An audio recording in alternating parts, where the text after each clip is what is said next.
아멘. 예, 예수님의 은혜와 평강이 우리 새로남교회 모든 성도들과 자녀들에게 충만하게 있을지어다. 아멘. 오늘 말씀 제목은 가나의 혼인잔치의 영적인 의미입니다. 가나는 이 동네 도시의 이름이거든요. 이 가나에 혼례가 있어요. 혼례가 있을 때 예수님께서도 초청을 받아서 이 혼례에 가게 되어지는데, 이 갈릴리 가나의 마을의 혼례를 예수님과 제자들이 초청되어 갔을 때에 이 못이 떨어졌어요. 포도주가 떨어진 거예요. 포도주가 떨어지니까 이 결혼식장 혼례잔치에서 음식이 떨어진 것은 이게 난리가 난 거잖아요.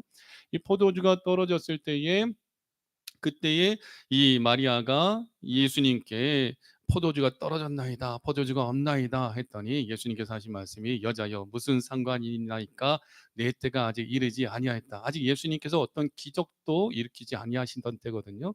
누구를 치료하신 것도 아니고 귀신을 내어 쫓으신 것도 아니고 죽은 자 살리신 것도 아니시고 어떤 기적도 일으키지 아니하셨어요. 왜냐하면 예수님의 때가 아직 이르지 아니하였기 때문인 거예요. 근데 마리아가 예수님에게 부탁할 때에 예수님이 내 때가 이르지 아니하였나이다 하고 예수님 거절하시죠. 그때 이 마리아는 그 하인들에게 너희에게 예수님이 무슨 말을 하시든지 그대로 하라 했더니 하인들이 예수님에게 찾아가 가지고 예수님 우리가 어떻게 할까요? 했더니 예수님께서 그들에게 항아리에 물을 채우라 하며 그들에게 물을 가져다가 포도주가 담겨져 있는 항아리에 채우라 하셔요. 그때 그 하인들은 이 사람이 정신이 나갔나? 예수님 무슨 말 하시는 거야?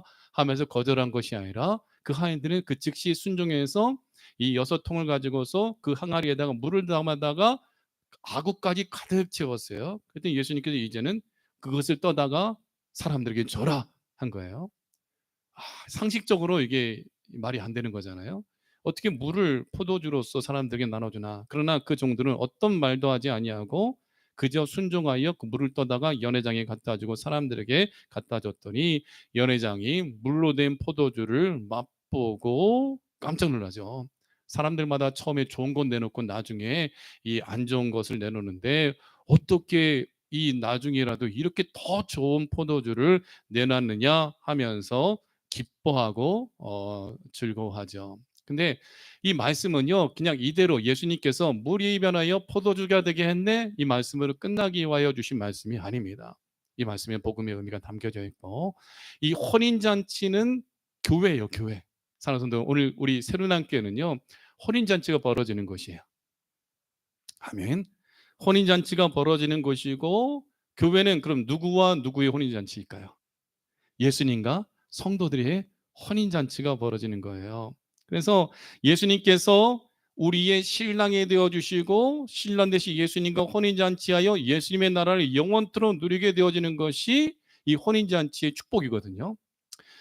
오늘 이 말씀을 통해서 가나의 혼인잔치의 영적인 의미를 들여다보며 우리 새로난 교회가 이 천국의 혼인잔치에 모형된 교회로서 우리 새로난 교회를 통하여 신랑 되신 예수님을 만나고 예수님의 모든 소유를 여러분의 것으로 함께 받아들이는 축복의 교회로서 우리 교회가 세워지길 간절히 소원합니다.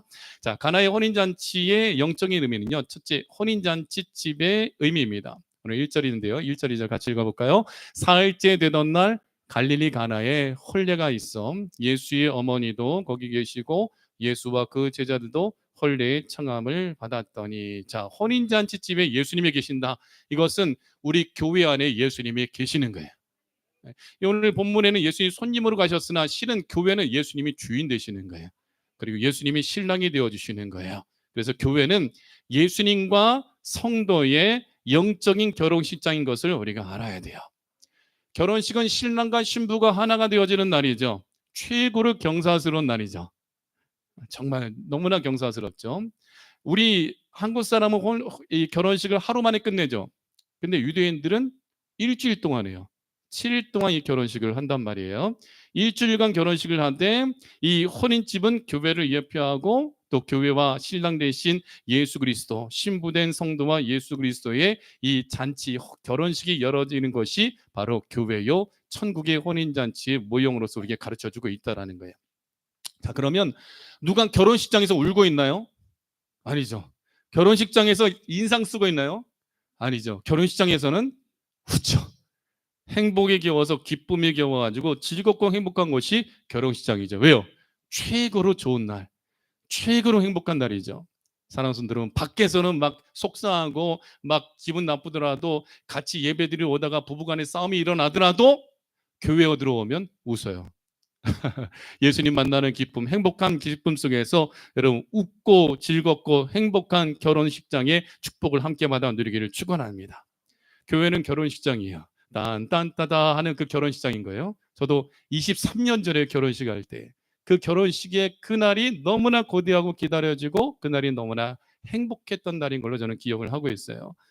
교회는 즐거움과 행복이 넘쳐나는 곳이죠. 왜냐하면 신부된 성도들은 신랑 되신 예수님을 만나는 것이기 때문인 거예요. 그래서 이 고린도후서 11장 2절 말씀에 보면 내가 하나님의 열심으로 너희를 위하여 열심을 내노니 내가 너희를 정결한 처녀로 한 남편인 그리스도께 드리려고 중매함이로다. 교회에서 목사님의 역할은 무엇을 하는 거예요? 중매하는 거예요. 중매 잘하면 양복을 받게 되어지나 중매 잘못하면 뺨이 석대 이런 말이 있잖아요.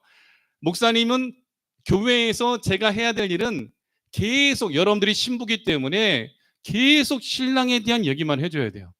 그래야 중매 잘하는 거예요. 근데 목사님이 결혼식장에서 신랑에 대한 얘기를 신부에게 안 해주면 저는 직무유기이고 뺨 맞는 존재가 되어지는 거예요. 그러니까 제 설교를 들여다보면 항상 예수님에 대해서 말씀 전하고 있죠. 천국에 대해 얘기하고 있는 것은 제가 중매를 잘하기 위한 거예요. 사도 바울이 고백하기를 내가 하나님의 열심으로 너희를 위하여 열심을 내노니, 장민우 목사도 바울처럼 하나님의 열심으로 여러분들을 위하여 열심을 내노니 여러분들을 정결한 처녀로 한 남편인 그리스도께 드리려고 중매하고 있는 거예요. 아브라함의 종 엘리에셀이 이삭과 리브가를 중매하는 것처럼 목사님은 예수님과 여러분을 중매하기 위하여 예수님이 보낸 종이 바로 목사님이라는 거예요. 아멘이시죠?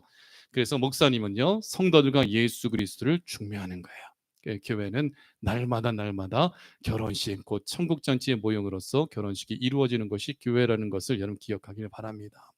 자, 그래서 유대인의 결혼식 7단계를 들여다보며 예수님과 성도의 결혼식에 대해서 제가 말씀 전하기 원하는데, 첫째로 결혼식이 이루어지기 위해서는 신랑의 선택이 있어야 돼요.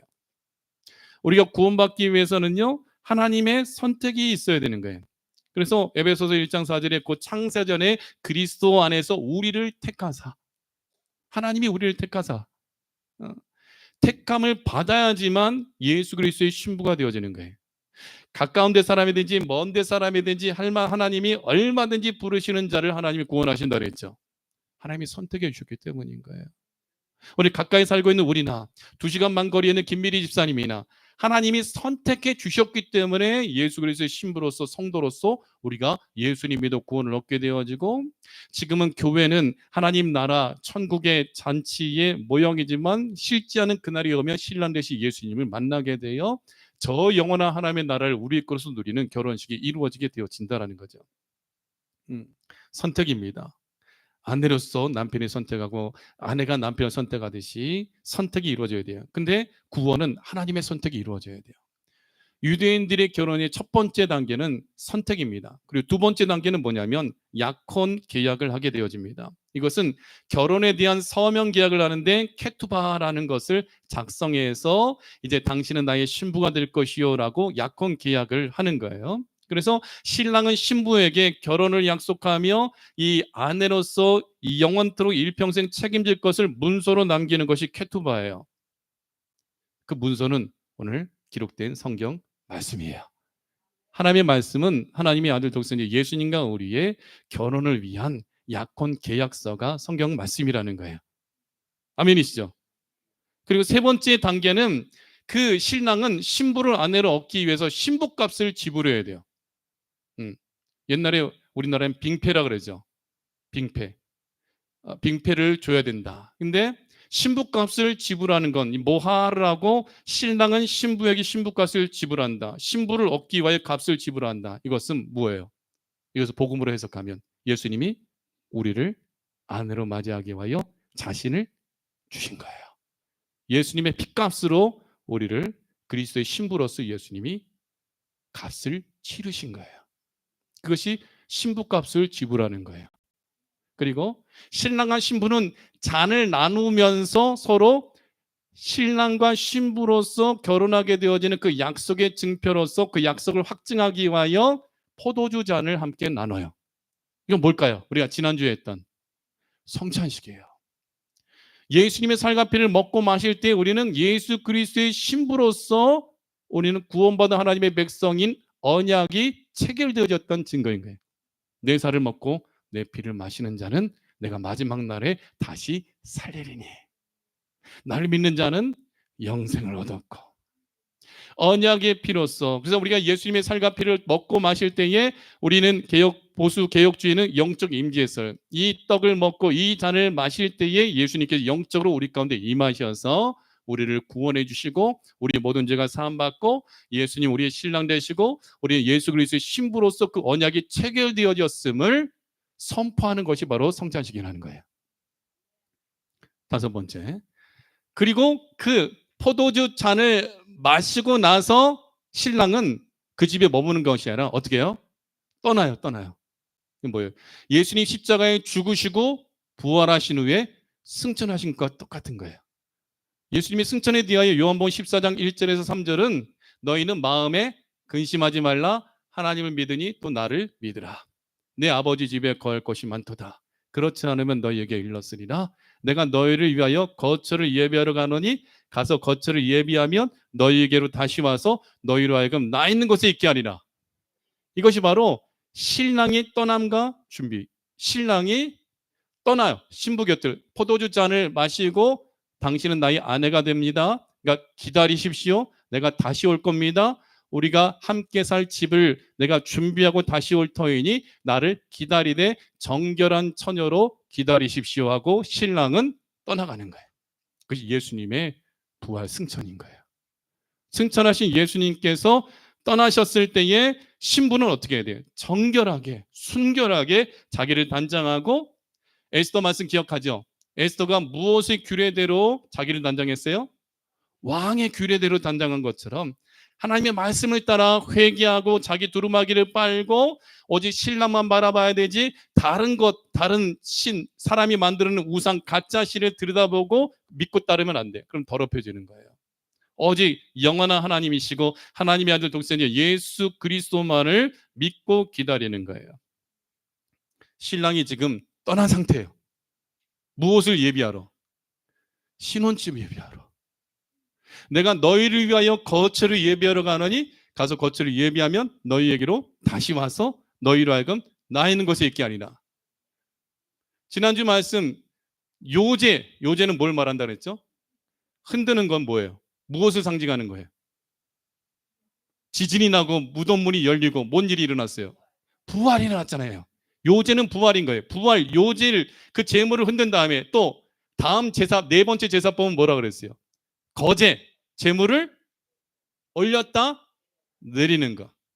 이 거제는 예수님의 승천과 재림 다시 오심을 말하는 거예요. 지금 우리 단계는 뭐예요? 신랑이 떠난 거예요. 승천하신 거예요. 거제로서 들려진 거예요. 요제는 이미 2000년 전에 이루어졌어요. 부활이 이루어졌어. 그리고 거제로서 그 제물이 올라간 거예요. 예수님이 올라가신 거예요. 신랑이 올라가신 거예요. 무엇을 준비하러? 우리가 살 거처, 그 하나님의 나라. 아멘이시죠? 그 거처를 예비하러 신랑이 떠났어요. 준비하기 위하여. 그리고 이제 그 신랑이 거제가 내려놓죠. 다시 오시는 거예요. 다시 오실 때는 그 신랑이 왜 와요? 신부를 데려가기 위해서 오는 거예요. 신랑이 떠났어요. 지금은 오늘 이 시대는 신랑이 떠나 있는 상태예요. 우리가 올라갈 집을 예비하기 위하여. 근데 그 신랑이 이제 다시 오는 거예요. 그럴 때에 여섯 번째는 신부는 정결하게 준비하고 뭐 해야 돼요? 기다리는 거예요. 하늘을 쳐다보며 구름 타고 올라가신 예수님께서 오늘 오실까? 내일 오실까? 언제 오실까? 기다리면서 어떻게 해야 돼? 단장해야 돼요. 정결하게. 무엇으로 단장해야 돼요?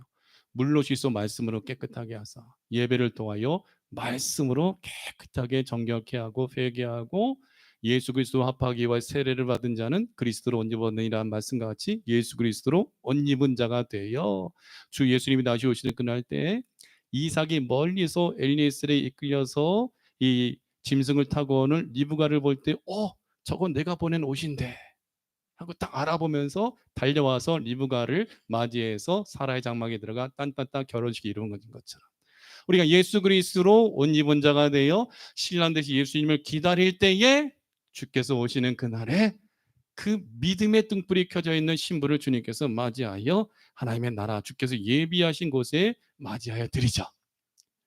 신부가 기다릴 때에 등과 함께 기름을 준비하여 믿음의 등불을 켜고 준비하는 열처녀의 비유가 마태복음 몇 장에 기록이 되어져 있죠? 25장. 예, 아이고. 제가 강조 많이 하고 있는데 마태복음 25장에 열처녀 비유가 나오잖아요. 신랑 내시 신랑을 맞이하기 위하여 5처녀 슬기로운 처녀는 등과 함께 기름을 준비하고 있고 미련한 처녀는 등은 준비했으나 기름을 준비하지 않아 그 불이 꺼져가는 거예요. 근데 신랑이 왔다 나팔이 울려 퍼지고 올 때에 슬기로운 5처녀는 그 등불을 켜고 나아가서 신랑을 맞이하나 미련한 5처녀는 등은 있는데 기름이 없으니까 기름 좀 나눠달라고 슬기로운 처녀들에게 고백하니까 그들이 우리 쓸 것밖에 없다 빨리 시장에 가서 사와라 해서 그들은 기름 사러 갔다가 돌아왔더니 혼인잔치의 문이 닫혀버리고 두들겨도 들어가지 못하고 나는 너희를 도무지 모른다는 말을 듣게 되어지죠. 신부는 정결한 준비하며 기다리는 것은 등과 함께 기름이 준비되어 등불이 꺼지지 않도록 해야 돼요. 왜냐하면 결혼식은요 낮에 하는 게 아니에요. 밤중에 하기 때문에 신랑이 신부를 알아보기 위해서는 신부는 반드시 등불을 켜고 나가야 돼. 그 등불은 믿음이에요. 그 믿음의 등불을 켜기 위해서는 어떻게 돼요? 말씀과 성령님이 계셔야 돼요. 주의 말씀은 내 발의 등이요 내 길의 빛이니이다. 영과 진리로 예배드리며 성령의 기름 부심이 계속 공급되어져야 믿음의 등불을 켜고 신랑을 맞이하러 갈 수 있는 준비가 되어져 있고 자격이 있는 거예요.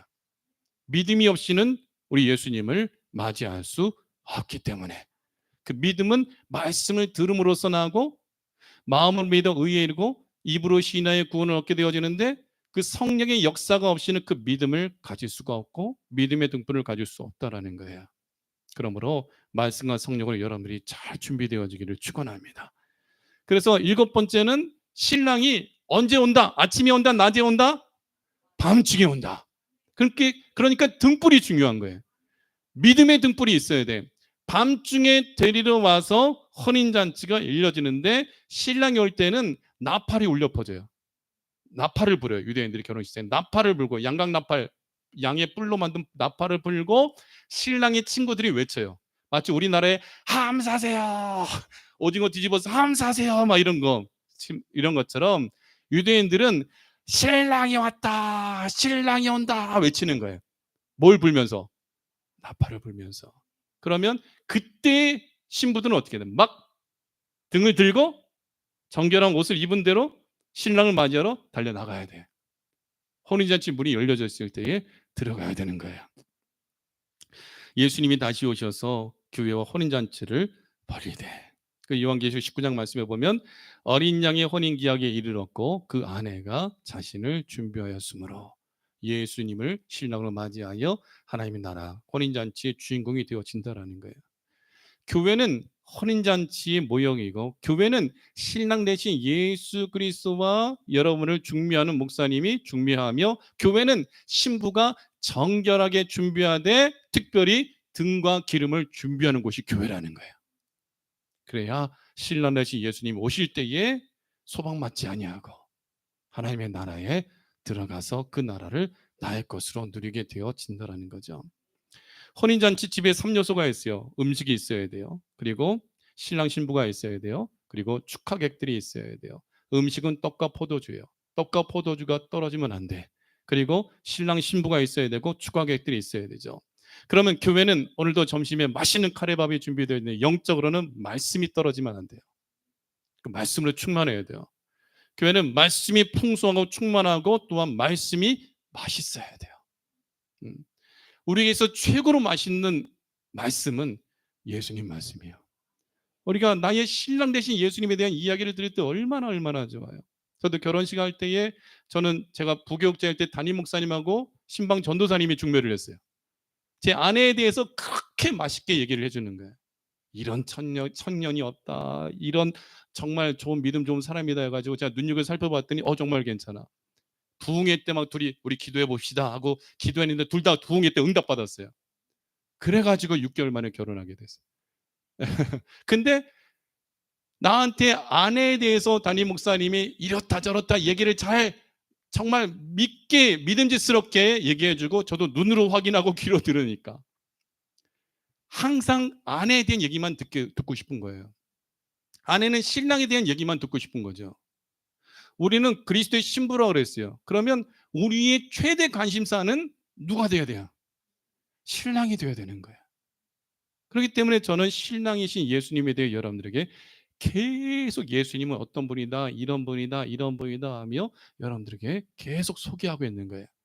그래야 신랑만 바라보는 이 사랑스러운 마음, 정말 깊이 사랑하는 마음이 생겨 내 신랑이 언제 오나, 마치 춘향이가 이 감옥에 있으면서 이몽룡이 돌아오는 날을 손꼽아 기다리는 것처럼 교회는 나의 신랑 대신 예수님만 바라보고 기다려야 되는 거예요. 그러기 위해서 신랑에 대한 정보를 드려야 돼. 신랑에 대한 정보는 어디 있느냐? 하나님 말씀에 있는 거예요. 성경을 그래서 읽어야 되고 하나님 말씀을 들어야 돼요. 그래야 내 신랑이 이런 분이구나. 내 신랑이 이런 인격을 갖고 있구나. 신랑이 이런 능력이 있구나. 왕의 신랑은 왕이네. 그럼 나는 왕비네. 에스더가 아하스로 왕과 결혼하여 아하스로 왕 바사의 모든 나라의 재물과 관직과 모든 것을 자기 것을 누릴 수 있었던 것처럼 우리는 예수님의 나라, 하나님의 나라, 그 모든 것을 우리가 누리게 되어진다라는 거예요. 그러므로 사랑하는 성도 여러분, 교회에서 인상 쓰면 안 돼요. 결혼식 날은 싸우는 날이 아니에요. 결혼식 날은 머리끄댕이 잡는 날이 아니란 거예요. 결혼식 날은 웃는 날이에요. 행복한 날이에요.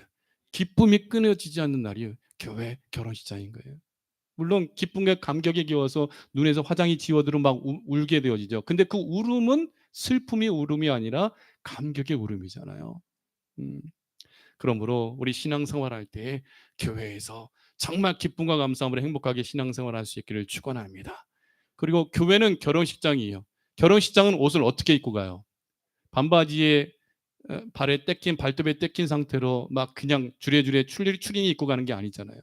결혼식장 갈 때는 아주 예쁘게 꾸미는 것처럼 주님 앞에 거룩하고 온전한 모습으로 내 마음을 단장하고 외모도 단장하고 기쁨과 즐거움과 설레임으로 콧노래 부르면서 사뿐사뿐 시룩시룩하고 와야 되는 거예요.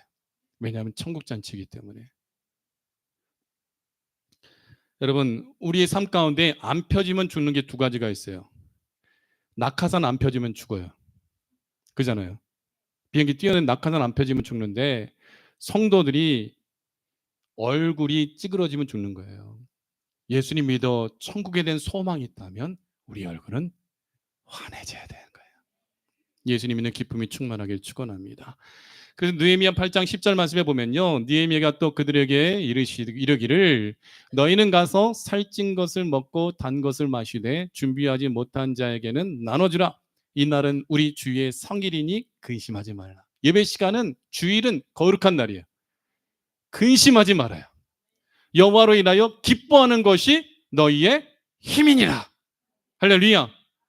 11절 12절 레위 사람들도 모든 백성을 정숙하게 하여 이르기를 오늘은 성일이니 마땅히 조용하고 근심하지 말라 하니 모든 백성이 곧 가서 먹고 마시며 나눠주고 크게 즐거워하니 이는 그들이 그 읽어 들려준 말을 밝히 알미라.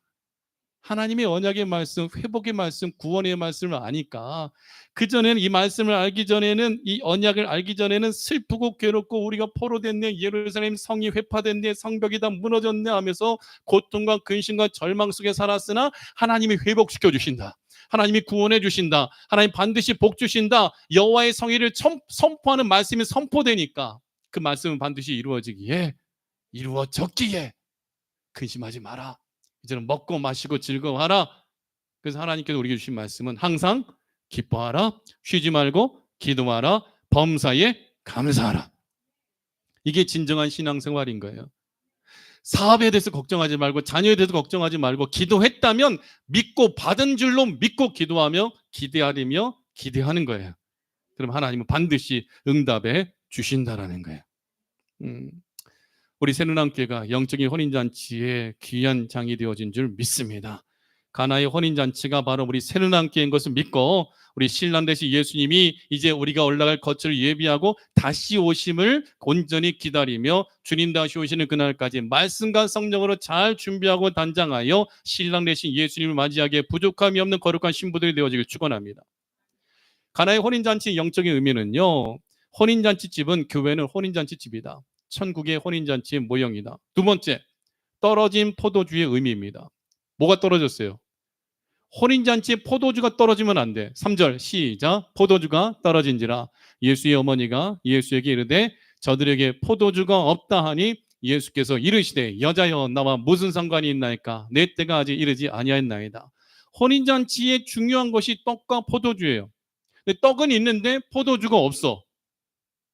포도주가 떨어진 거예요. 너무 많은 손님이 있어서 또한 양을 적게 준비해서 그랬을 수도 있죠. 근데 영적으로 이 말씀을 해석하면 떡은 말씀입니다.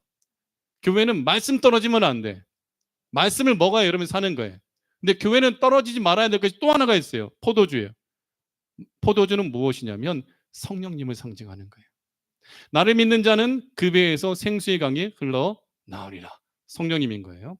신령한 만석으로부터 신령한 음식과 신령한 음료수를 마시는 것, 곧 떡과 포도주인 거예요. 바로 말씀과 성령님이 교회를 세우고 말씀과 성령님의 역사로 우리가 혼인잔치가 벌어지는 그곳에서 신랑 되신 예수님을 만나는 축복을 누리게 되어지고 말씀과 성령님, 곧 영과 진리로 예배를 드리는 것을 하나님의 기뻐 받으시기 때문인 거예요. 우리가 말씀은 소유했어요. 근데 성령님이 우리 가운데 안 계시면 우리 구원 받을까요? 못 받을까요? 못 받아요. 마태복음 25장에 10처녀 비유 가운데에 5처녀는 등과 함께 기름이 준비되어 있어요. 그럼 말씀과 성령님이 준비되어 있는 거예요. 그래야 믿음의 불이 활활 타오르죠. 근데 미련한 5처녀는 등은 있는데 뭐가 없어요? 기름이 없어요. 성령님이 안 계시면 아무리 말씀을 받았다 할지라도 성령님이 함께하고 계시지 않으면 구원받지 못한다라는 거예요. 에스겔 선지자를 하나님이 에스겔 선지자를 골짜기로 데려가셨어요. 근데 그 골짜기에 모가 막 널브러져 있어. 마른 뼈가 널브러져 있어. 근데 뭐 돼지 뼈도 아니고 소 뼈도 아니고 무슨 뼈일까요? 사람들의 뼈가 널브러져 있는 거예요. 전쟁이 일어났는지 하여튼 수많은 사람들이 죽어서 살은 다 없어지고 뼈만 남아 있어요. 죽음의 골짜기죠. 근데 하나님께서 에스겔 선지자에게 인자야 이 뼈들이 능히 살 수 있겠느냐? 그때 에스겔 선지자가 하나님께 주 여호와여 주께서 아시나이다. 우리 하나님 무엇인가 말씀하실 때 이해 못하면 하나님이 아시나이다 하면 돼요. 하나님이 아시나이다. 에스겔 선지자가 그랬어요. 그랬더니 또 에스겔 선지자에게 하나님이 이르시되 너는 이 모든 뼈에게 대언하여 이르기를 너희 마른 뼈들아 여호와의 말씀을 들을지어다 주 여호와께서 이 뼈들에게 이같이 말씀하시기를 내가 생기를 너희에게 들어가게 하리니 너희가 살아나리라. 이렇게 대언하라는 거예요.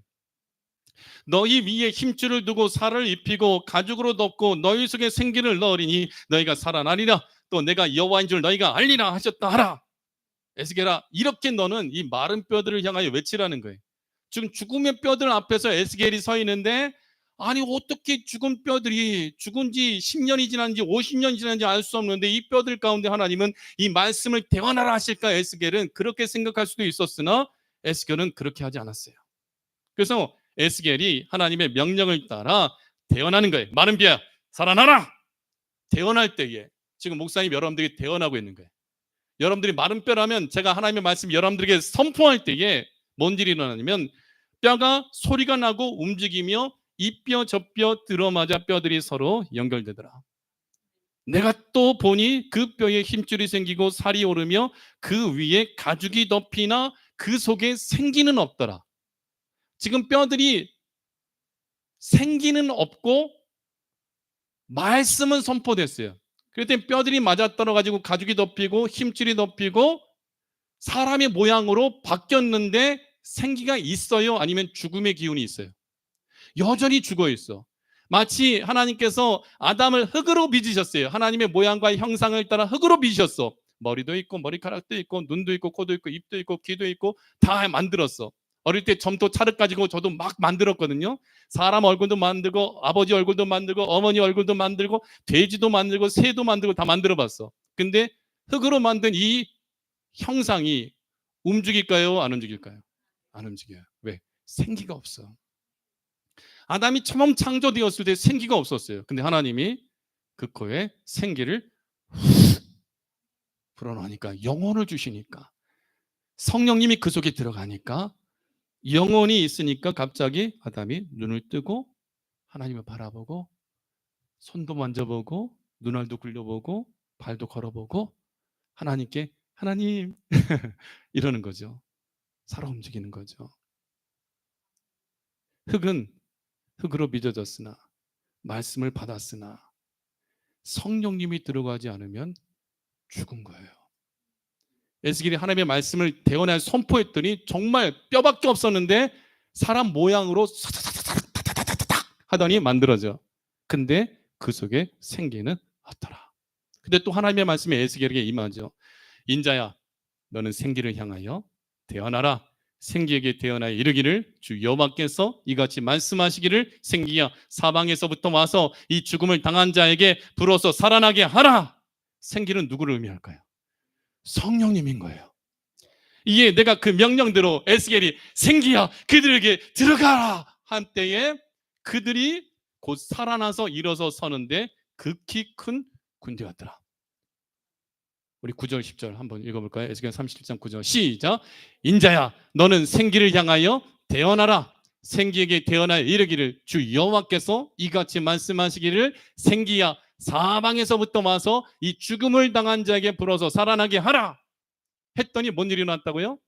생기가 그들에게 들어가매 그들이 곧 살아서 일어서는데 극히 큰 군대더라. 생기는 성령님을 의미하는 거예요. 예수님이 죽으시고 부활하고 승천하실 때 오직 성령이 너에게 임하시면 아버지께서 약속하신 보혜사 성령님을 이 성을 떠나지 말고 기다리라. 오직 성령이 너에게 임하시면 너희가 권능을 받고 예루살렘과 온 유대와 사마리아와 땅끝까지 이르러 내 증인이 되리라. 오순절 마가의 다락방에서 제자들은 기도하고 찬송하고 예배드리며 열흘 동안 그들이 예배를 드렸는데 갑자기 급하고 강한 바람 같고 불이 혀같이 갈라지는 성령님께서 각 사람에게 임하시는 거예요. 그랬더니 예수님 십자가 못 박혀 죽으실 때 가야바 제사장의 뜰에서 베드로가 들어가서 모닥불 쬐고 있는데 야 너도 예수님 제자 아니야? 야 이 사람이 예수님 따르던 그 제자야. 베드로야. 그랬더니 나는 그를 알지 못한다 하고 닭이 2번 울기 전에 예수님을 욕하고 저주하고 도망쳤던 그 베드로가 성령의 생기가 들어오니까 방언이 터져가지고 하나님 나라의 큰 일을 각 나라의 방언으로 막 오전 9시에 복음을 전하며 막 전도할 때에 사람들이 비웃으니까 술에 취했다. 이 사람들이 술에 취했다 했더니 베드로가 지금이 오전 9시인데 무슨 술에 취했냐 하며 이들은 술에 취한 것이 아니라 하나님의 거룩한 성령을 받아서 그렇다 하며 너희들이 십자가 못 박아 죽인 예수님을 성령님이 살리셨고 하나님께서 우리에게 성령님을 보내주셨다 하고 너희들은 예수님이 하나님의 아들 그리스도 메시아인데 십자가 못 박아 죽였다라고 베드로가 선포할 때에 그 말을 듣던 사람들이 마음에 찔려 베드로와 사도들에게 형제들아 그럼 우리가 어찌할꼬 우리는 이 큰 죄를 저질렀는데 우리가 어떻게 해야 됩니까? 물었더니 사도행전 2장 38절에 너희가 각각 회개하여 세례를 받고 죄사함을 받으라. 그리하면 성령을 선물로 받으리라. 성령의 선물을 받는다. 이건 뭐예요? 우리 가운데 생기가 들어간다는 거예요. 베드로 성령님 받기 전에는 그는 이미 마음에 다 죽은 사람이에요. 죽은 영이야. 근데 성령님이 오시니까 베드로가 살아서 전에 두려워하던 그들 예수님의 십자가 못 박아 죽이라 바라바는 놓아주라 외쳤던 그들 예수님을 향하여 돌을 던지고 손바닥으로 때리고 발로 차고 침 뱉고 모욕하고 예수님 옷을 찢어 나눴던 그들 앞에서 베드로는 자기도 죽을 수 있는 그런 상황이지만 성령의 권능이 임하니까 영이 사니까 영혼이 솟게 되니까 죽음 앞에서도 두려워하지 않고 담대하게 예수님의 죽으신 것 부활과 승천하심을 전하죠. 그리고 그 말을 들었던 그들에게 성령님이 역사하시니까 말씀을 통하여 생기가 성령님이 기름 부심이 들어가니까 그들이 마음에 찔릴 때에 사도들을 통하여 예수 그리스도의 이름으로 세례를 받고 죄 사함 받고 그들에게도 동일하게 성령님이 임하여 남자만 3,000명이 회개하고 예루살렘 교회가 되어지잖아요. 우리 새누리교회 말씀만 있으면 안 됩니다. 성령님이 안 계시면 여러분 다 죽은 시체와 같은 존재예요. 말씀은 받았으나 교회가 된다고 해서 교회에 왔으나 여러분에게 성령님이 안 계시면 여러분 구원받지 못한다라는 거예요. 하나님의 나라에 못 들어가는 거예요. 성령님이 역사하셔야 돼요. 성령님이 여러분한테 내주하셔야 돼요. 그래야 여러분의 영이 사는 거예요. 아멘이시죠? 그러면 성령 충만한 성도는 어떤 사람이냐? 한번 넘겨주세요. 성령 충만한 사람은 첫째는 따라합시다. 예수 그리스도를 주로 고백한다. 여러분 예수님이 나의 주님이신 믿으십니까? 그 성령님이 여러분에게 계신 거예요. 두 번째, 하나님의 뜻을 따르려는 마음이 있습니까? 그 성령님이 여러분에게 계시는 거예요. 세 번째, 이것이 죄야. 이건 지으면 안 돼. 이 죄에 대하여 민감한 마음이 있고 내가 죄 지은 것에 대하여 회개할 수 있습니까? 그 여러분에게 성령님이 계신 증거예요. 네 번째, 성령의 열매가 나타납니까? 사랑과 희락과 화평과 오래 참음과 자비와 양성과 충성과 온유와 절제 열매가 있다면 성령님이 여러분에게 함께하고 계신 증거예요. 다섯 번째, 삶의 변화가 나타납니까? 전에 내가 사랑하던 죄 짓던 모든 것, 가지 말아야 될 것에 안 가고 하지 말아야 될 것 안 하고 각종 다양한 중독으로부터 벗어나고 내 삶이 예수님 믿는 자들에게 삶의 변화가 있습니까? 그럼 성령님이 거하시는 특징이에요. 여섯 번째, 말씀과 기도를 사모합니까? 성령님이 여러분에게 있다는 증거예요. 그렇다면 여러분은 죽어도 부활합니다. 성령님을 살리시는 영이기 때문에. 근데 성령이 거하지 아니하시는 사람의 특징, 다음 장면 읽어봅시다. 예수님이 믿어지지 않고 예수님 믿지 않거나 신앙생활 하더라도 교회 마당만 밟는 사람이 있어요. 왔다리 갔다리 합니다. 여러분 교회 안에 들어와 있다고 구원받는 게 아니에요. 주여 주여 하는 자마다 다 천국 갈 것이 아니오 내 아버지의 뜻대로 행하는 자 천국 가는데 하나님의 아버지의 뜻은 예수님을 믿는 믿음이에요. 두 번째, 하나님의 뜻에 무관심해. 내 인생 나만을 위하여 내 가족만을 위하여 내 자녀들만을 위하여 살아가는 거지 인생 뭐 별거 있어? 하나님의 뜻이 어디 있어? 나를 향한 하나님의 뜻, 우리 교회를 향한 하나님의 뜻, 교회를 통한 하나님의 뜻, 하나님의 뜻은 나와 상관없어 하고 하나님에 대한 생각과 하나님의 뜻에 대하여 무관심한 사람, 그럼 그 안에 성령님의 역사가 없는 거예요. 세 번째, 죄에 대하여 무감각한 거. 죄 지을 때 우리는 선한 양심과 성령의 역사로 이것이 죄야 두렵고 떨리는 가운데에 죄책감이 있고 회개하지 않으면 견딜 수 없는 그 마음이 있어야 되는데 죄에 대하여 무감각한 사람은 성령님이 안 계신 거예요. 성령님은 우리의 연약함을 도우시고 성령님은 예수님께서 말씀하신 모든 것이 생각나게 하시고 죄에 대하여 반드시 무서워하고 두려워하며 그 죄를 즉시 회개할 수 있는 능력을 주셔요. 근데 이것이 죄인 줄 알면서도 아니면 죄인지 모르면서도 죄에 대하여 무감각하게 살아가는 사람, 성령님이 거하지 않는 사람이에요. 이 사람은 구원받지 못한 사람이에요. 네 번째, 그래서 육체의 열매를 맺는 사람, 음행, 더러움, 분쟁, 시기, 분냄, 술 취함. 그래서 에베소 5장 18절에 술 취하지 말라 이는 방탕한 것이니 성령의 충만함을 받으라. 육체의 열매를 맺는 사람, 남색하고 동성애하고 다양한 육체의 삶 가운데서 회개하지 않고 그들이 변화되지 않는다면 성령님이 거하지 않나요? 그러면 구원받지 못하는 거예요. 등은 있어요. 말씀은 받았는데 성령님이 없다면 그 말씀은 내게 무의미한 거예요. 다섯 번째, 삶의 변화가 없어요. 예수님 믿었다면 변화가 이루어져야 돼요. 전에 죄인으로 살았다면 의인으로 살아야 되고 예수님 믿기 전의 삶에서 돼지가 목욕했는데 다시 진흙구덩이에 또 들어가는 삶을 살아서는 안 된다는 거예요. 죄의 모든 악은 모양이라도 버리라 쳐다보지도 말라 했는데 여전히 죄 가운데 있는 거예요. 예수님께서 가늠하다 현장에 잡힌 여인에 대하여 가서 다시는 죄를 범하지 말라, 새 사람을 살라는 거예요. 옛 습관과 삶을 고수한다면 성령님이 거하지 않는다는 거예요. 여섯 번째, 영적인 일에 관심이 없어요. 말씀과 기도 아무 의미 없어. 나는 그저 주일날 한번 예배드리고 끝이지. 성령님이 역사하지 아니하시는 거예요. 성령님은 반드시 천국에 대한 소망과 신랑에 대한 예수님에 대한 소망과 사랑과 그 예수님에 대하여 하나님의 말씀이 과연 그러한가 하여 이 말씀을 읽고 과연 목사님이 나에게 중매를 잘하는가, 예수님에 대해 말씀 잘해주는가, 베레아 교인들처럼 날마다 성경을 상고하며 과연 그러한가 하며 하나님이 함께하고 계시고 내 인생 가운데에 나는 운이 좋아서 이런 거야. 아니 나는 운이 나빠서 이렇지 않아. 이렇게 안 돼. 점쟁이한테 가서 한번 물어볼까? 한번 점점 쳐볼까? 타로 점점 쳐볼까? 영적인 일, 하나님의 일에 전혀 관심 없는 삶. 성령님이 거하지 않는 삶인 거예요. 여호와의 영이 사울과 함께 했을 때는 사울 왕은 하나님 앞에 위대한 왕으로 쓰임 받을 수 있었어요. 근데 사울 왕은 그는 예언자처럼 막 예언까지 했던 존재였어요. 근데 하나님의 영이 사울에게서 떠나가 버리니까 사울 왕은 무당 찾아가는, 점쟁이 찾아가는 비참한 인생을 살다가 죽음을 맞이하게 되어지죠. 사랑하는 성도 여러분, 오늘 시간이 되어서 말씀을 뵙겠습니다. 오늘 부흥회가 같이 1시간 반 정도 준비가 되면 이 말씀 다 전하겠는데 아쉬운데, 신랑을 맞이하기 위해선 등과 함께 기름이 준비되어져야 돼요. 그리고 그 기름은 떨어진 포도주는 성령님이 없는 거예요. 근데 누굴 통하여 포도주가 채워져요? 예수님 통해서 채워지는 거예요.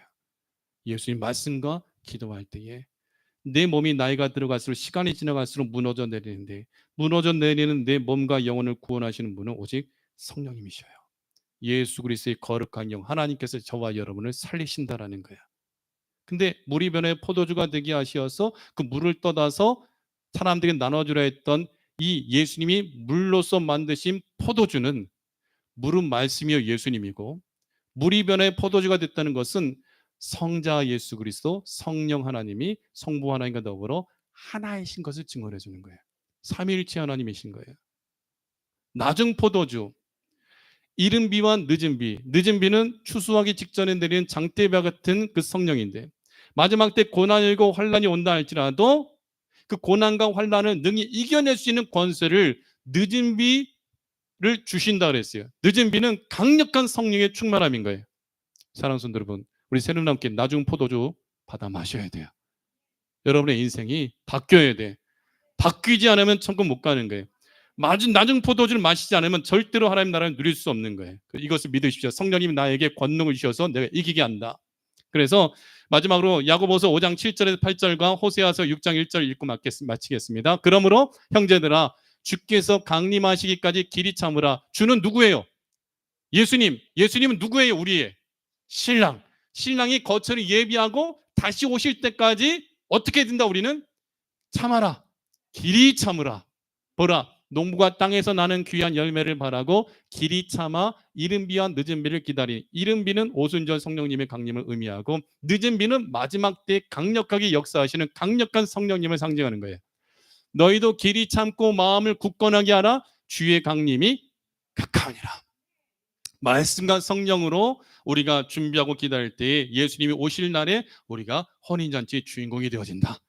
호세아 6장 1절에서 3절 같이 읽겠습니다. 오라, 우리가 여호와께로 돌아가자. 여호와께서 우리를 찢으셨으나 도로 낫게 하실 것이요, 우리를 치셨으나 싸매어 주실 것임이라. 여호와께서 이틀 후에 우리를 살리시며 셋째 날에 우리를 일으키시리니 우리가 그의 앞에서 살리라. 우리는 죽어도 하나님이 일으키신다라는 거예요. 여러분을 낫게 하시고 치료하시고 회복시켜 주시는 분 하나님이라는 거예요. 하나님의 역사하심과 인지하심을 기다리면 되는 거예요.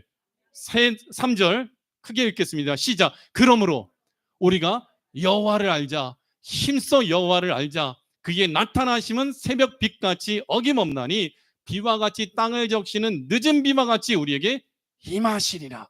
새벽에 빛이 임함과 같이 태양이 떠오르는 것처럼 우리 주 예수 그리스도, 새벽은 가장 어둠이 깊은 때, 가장 추울 때가 새벽이에요. 근데 그 가장 힘들고 어려운 그 고난의 순간에 태양이 떠오르는 것처럼 예수님께서, 빛이신 주님께서 우리에게 임하신다라는 거예요. 비처럼 땅을 적시는 늦은 비와 같이 강력한 성령의 권능을 주셔서 마지막 때 모든 환난을 이기게 하시고 하나님의 나라에 들어가는 혼인잔치의 주인공이 되어지도록 저와 여러분들을 지켜 보호해 주신다는 거예요. 그러므로 사랑하는 성도 여러분, 교회 생활 기쁘게 하십시오. 신랑 되신 예수님 오시는 그날까지 기쁨과 감사함과 행복감으로 살아가십시오. 시간이 지날수록 더 좋은 성령의 권능을 힘입을 수 있는 우리 새로운 남교가 되어지도록 함께 기도하며 나아가는 이 귀한 시간이 되어지기를 원합니다.